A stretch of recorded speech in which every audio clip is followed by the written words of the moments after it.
नमः शिवाय। ओम नमः शिवाय। ओम नमः शिवाय।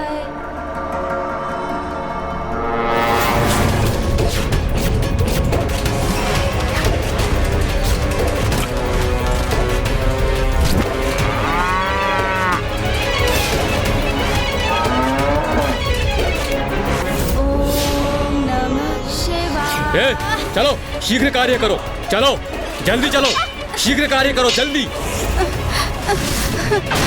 शीघ्र करो, चलो चलो जल्दी चलो, चलो चलो शीघ्र करो।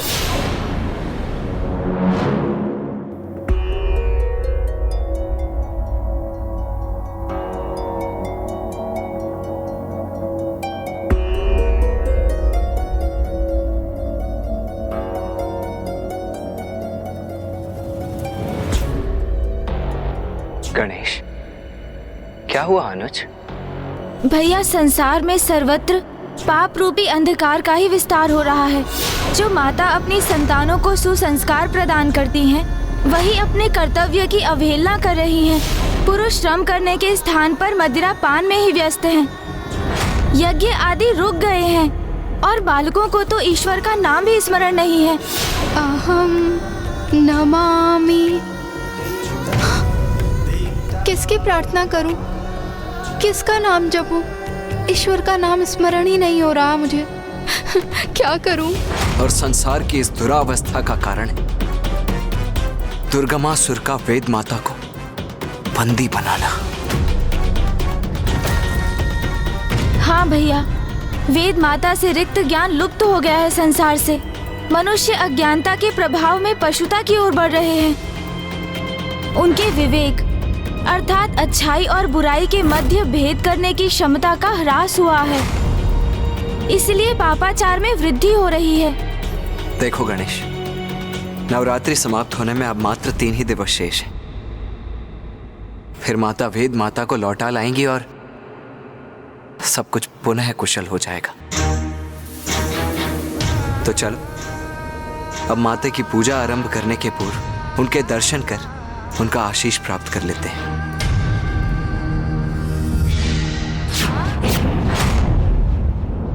माता, आज हम महाराज देवोदास और महारानी सरला को आपके सप्तम रूप की कथा सुनाने जा रहे हैं। हमें आशीष दीजिए कि हम ये कार्य भली भांति संपन्न कर सकें। आप हमें राजभवन लौटने की अनुमति दीजिए माता। पुत्र कार्तिक, पुत्र गणेश, वहां जाने के पूर्व ऋषि जयगस्वे से भेंट कर उनके कुशल का ज्ञात अवश्य कर लेना। जो आज्ञा माता।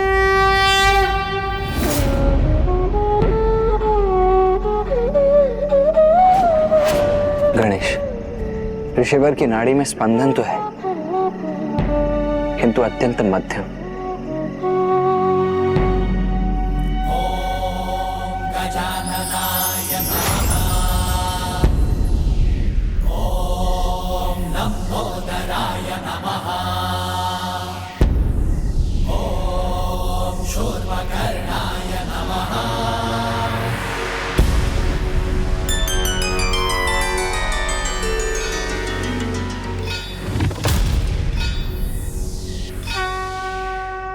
यह उचित किया गणेश।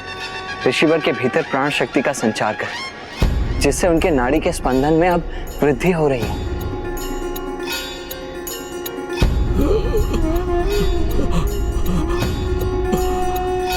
महादेव, आप आ गए प्रभु।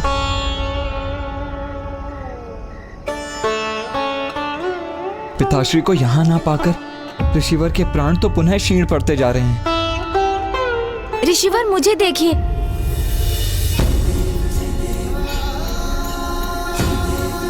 प्रथम पूज्य गणेश जी, महादेव कहाँ हैं? ऋषिवर, मुझ पर विश्वास रखिए।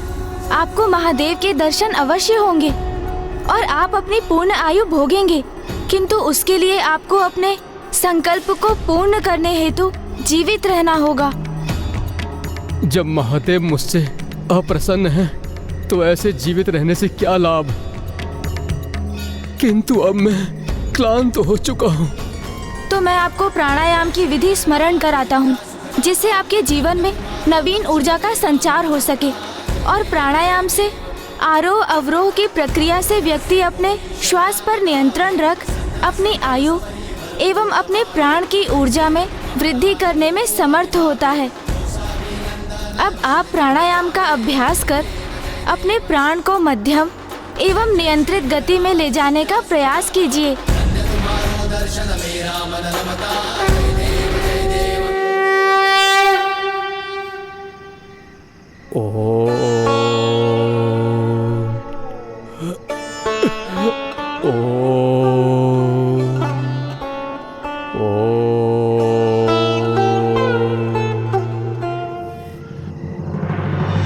गणेश, ऋषिवर की नाड़ी का स्पंदन अब सामान्य गति की ओर लौट रहा है। जब तक वो इस प्राणायाम का अभ्यास करते रहेंगे और अपने श्वास की गति पर नियंत्रण रखेंगे, वो इसी समाधि की अवस्था में रहेंगे।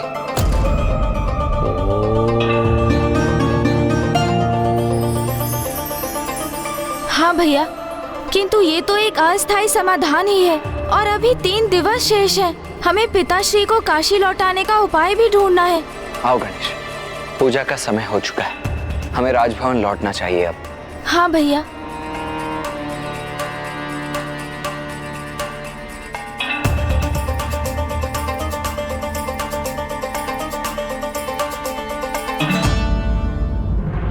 आज नवरात्रि के सप्तम दिवस हम माता काल रात्रि की पूजा करेंगे। माता काल रात्रि अर्थात माता आदिशक्ति की वो रूप जो काल अर्थात मृत्यु को अपने वश में करने में समर्थ है। इस रूप में माता संसार को स्त्री की इच्छा शक्ति का परिचय देती है और ये दर्शाती हैं कि स्त्री शक्ति, भक्ति एवं तपोबल से अपने परिवार पर आए किसी भी संकट को दूर करने में सक्षम होती है, फिर वो संकट मृत्यु ही क्यों ना हो। किंतु माता का काल रात्रि स्वरूप अत्यंत भयंकर भी है। इनके शरीर का रंग गहन अंधकार के समान काला है। शीश के केश बिखरे हुए हैं और इनके कंठ में विद्युत समान चमकीली माला स्थित है। माता के 3 नेत्र हैं जो ब्रह्मांड के प्रतीक के समान गोलाकार हैं। प्रत्येक नेत्र से विद्युत समान चमकीली प्रकाश किरणें प्रस्फुटित होती हैं। इनकी नासिका से श्वास प्रवाह के स्थान पर भयंकर अग्नि के समान ज्वालाएं प्रवाहित होती हैं और इनका वाहन गर्दभ है। इनके 4 हाथ हैं। दाहिनी ओर के ऊपर वाले हाथ वर मुद्रा में रहता है और नीचे वाला हाथ अभय मुद्रा में रहता है और बाईं ओर के ऊपर वाले हाथ में लोह कंटक और नीचे वाले हाथ में खड्ग रहता है। माता काल रात्रि अज्ञानता रूपी बुराई का विनाश करती है और अपने भक्तों को वो शांति, स्थिरता एवं साहस प्रदान करती है। स्वरूप से भयंकर प्रतीत होने वाली माता काल रात्रि की पूजा का फल सदैव शुभ होता है, इसीलिए इनका एक नाम शुंभकारी भी है।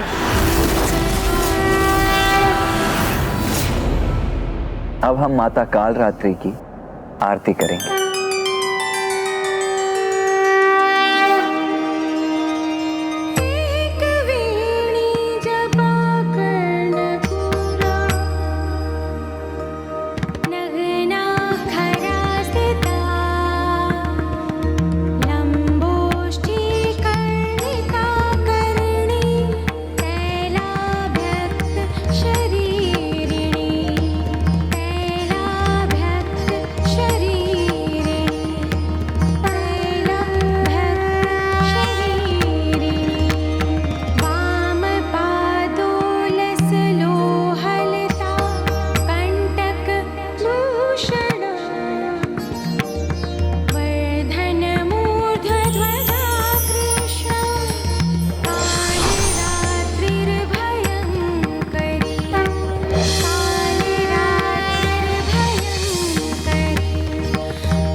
रात्रि है संताप हरे रुद्राणी माता शुभ वरदात्री है माँ माता शुभ वरदात्री है माँ माता शुभ वरदात्री।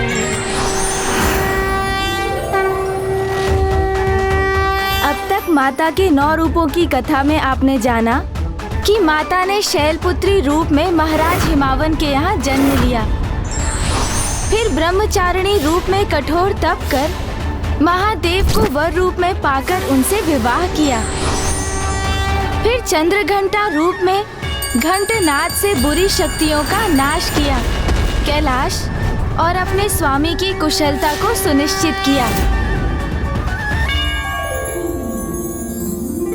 माता कुष्मांडा स्वरूप में माता ही संसार की प्राण शक्ति होती हैं और उनके स्मित हास्य से ब्रह्मांड का जन्म होता है। स्कंद माता रूप में माता ने कुमार कार्तिकेय एवं गणेश जी को संस्कार प्रदान किए। जिस प्रकार एक नारी अपने गृह में अनुशासन एवं समय का महत्व समय समय पर सबको ज्ञात कराती रहती है और अपने क्रियाकलापों से सभी को संचालित करती है, उसी प्रकार माता कालरात्रि हमें समय का ज्ञान देकर समय पर नियंत्रण रखने की प्रेरणा देकर हमें अनुशासित करती हैं।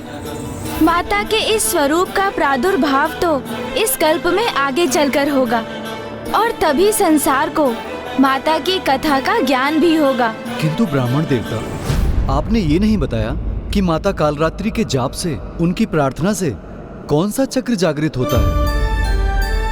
महाराज, अंतिम चक्र अर्थात सहस्रार चक्र तभी जागृत हो सकता है जब आप माता की शेष नवरात्रि कथा का श्रवण करेंगे। उसके लिए आपको थोड़ी और प्रतीक्षा करनी होगी महाराज।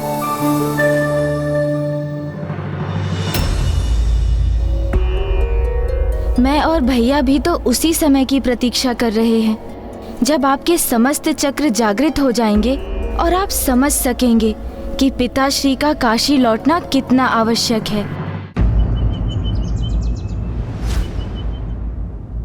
आज नवरात्रि का अष्टम दिवस है। आज हम माता महागौरी रूप की कथा कहेंगे। माता महागौरी, हम माता के इस रूप की कथा सुनने के लिए अति उत्सुक हैं ब्राह्मण देवता। गौर अर्थात स्वर्ण, माता का ये अद्भुत और सुंदर स्वरूप स्वर्णिम आभा से सुशोभित है।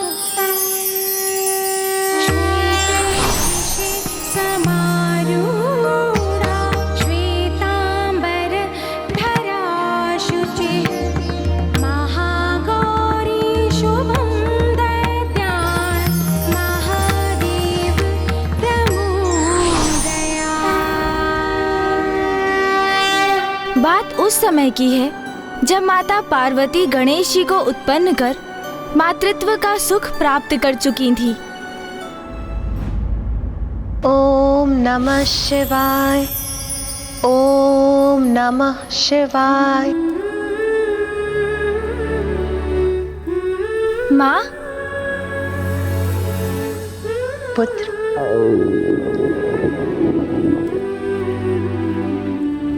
माँ, मैं अपनी पूजा संपन्न कर चुका हूँ, किंतु मुझे बहुत भूख लगी है। पुत्र, मैं अभी भोजन की व्यवस्था करती हूँ। जाओ और जाकर अपने भ्राता को भी बुला लो, तो अभी अभ्यास कर रहा होगा।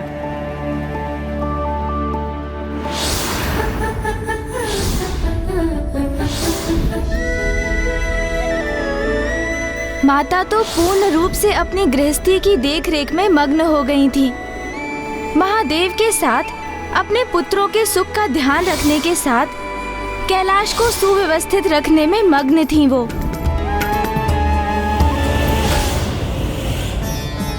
नाथ, देवी पार्वती को इतनी कुशलता से अपनी गृहस्थी संभालते देखकर देवी मैना और महाराज हिमावन को अपनी पुत्री पर कितना गर्व होगा ना।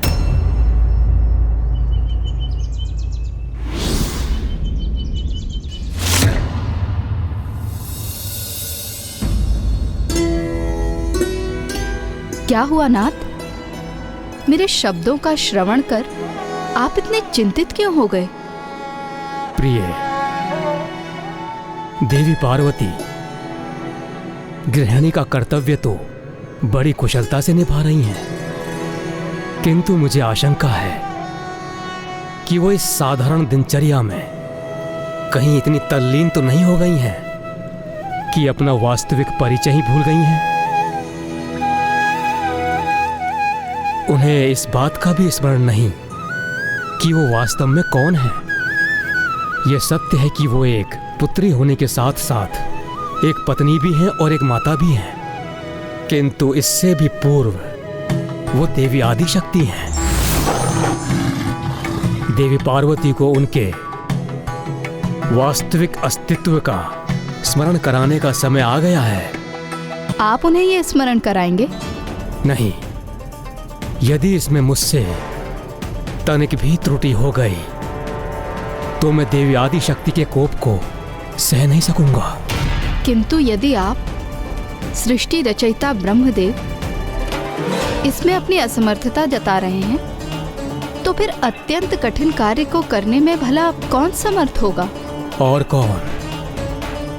ये तो स्वयं भोलेनाथ महादेव को ही करना होगा।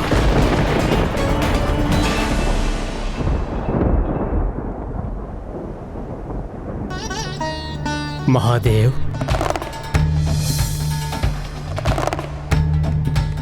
क्या हुआ ब्रह्मदेव?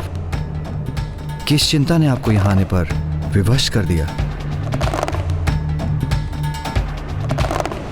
महादेव, जगत कल्याण हेतु अब वो समय आ गया है जब देवी पार्वती को अपने देवी महागौरी रूप में प्रकट हो जाना चाहिए।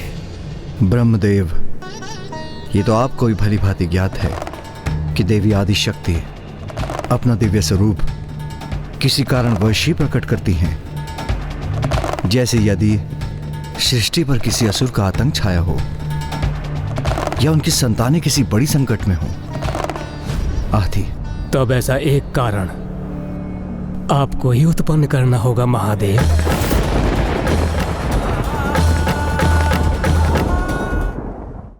देवी पार्वती अपने गृहस्थी में इतनी रम गई हैं कि वो ये भी भूल गई हैं कि उनका दिव्य स्वरूप क्या है।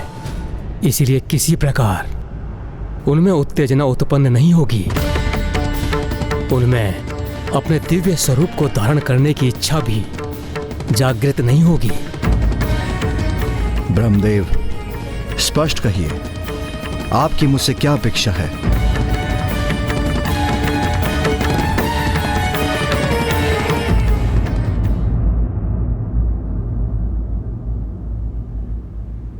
क्या हुआ माता? आप अचानक इतनी विचलित क्यों हो गईं? ब्राह्मण देवता, इतनी कठोर तपस्या कर माता ने पति रूप में महादेव का सानिध्य प्राप्त किया और फिर संतान प्राप्ति के मार्ग में भी उन्होंने इतनी बाधाओं का सामना किया, और अब जब माता को कुमार कार्तिकेय और गणेश जी के रूप में संतान सुख की प्राप्ति हुई और उनका जीवन एक पूर्णता प्राप्त कर चुका था, तो उनके द्वारा एक गृहिणी के दायित्व को निभाने में अनुचित क्या था? माता, इसमें तो कुछ भी अनुचित नहीं है। वैसे भी एक गृहिणी का कर्तव्य तो अत्यंत कठिन होता है, किंतु सत्य तो ये भी है कि माता जगत जननी है, माता आदि शक्ति है, और उनकी दया दृष्टि एवं स्नेह की आवश्यकता तो इस संपूर्ण संसार को है। समय समय पर दुष्ट शिक्षण एवं शिष्ट रक्षण हेतु माता को अपने दिव्य रूपों में प्रकट होना अनिवार्य होता है।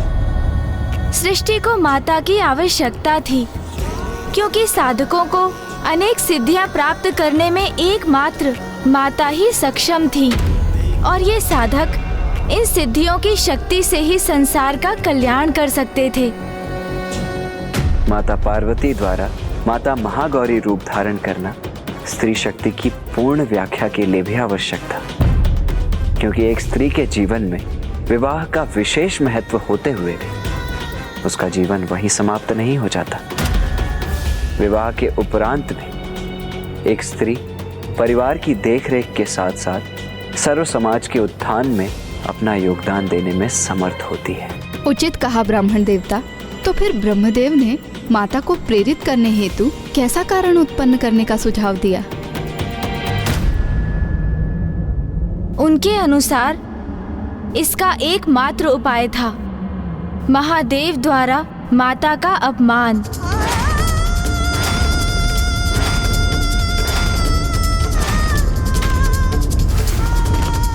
निंदा निंदा।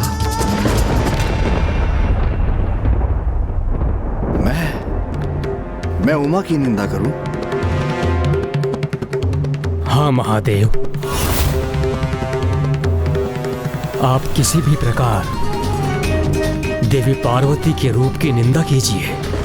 ब्रह्मदेव, मेरी अर्धांगिनी है उमा, उसका रूप नहीं, उसका तो संपूर्ण प्रतिरूप दिव्यता का प्रतीक है, अति सुंदर है, उनकी शक्ति अनंत है, स्वयं प्रकृति है। और ये ज्ञात होते हुए भी आप मुझे कैसा सुझाव दे रहे हैं? मेरे कथन को अन्यथा ना ले महादेव। कदाचित हमारे पास केवल यही एक उपाय है। संसार में कल्याण हेतु आपको ये करना ही होगा, और मुझे पूर्ण विश्वास है कि आप देवी पार्वती की निंदा करने का उपाय अवश्य ढूंढ लेंगे। तो क्या महादेव ने माता की निंदा की?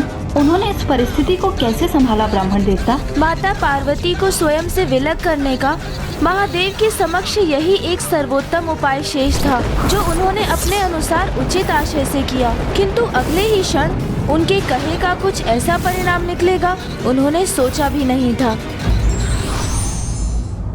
जब जब पाप बढ़ता है, ईश्वर उसके अंत के लिए किसी न किसी अवतार में अवश्य आते हैं।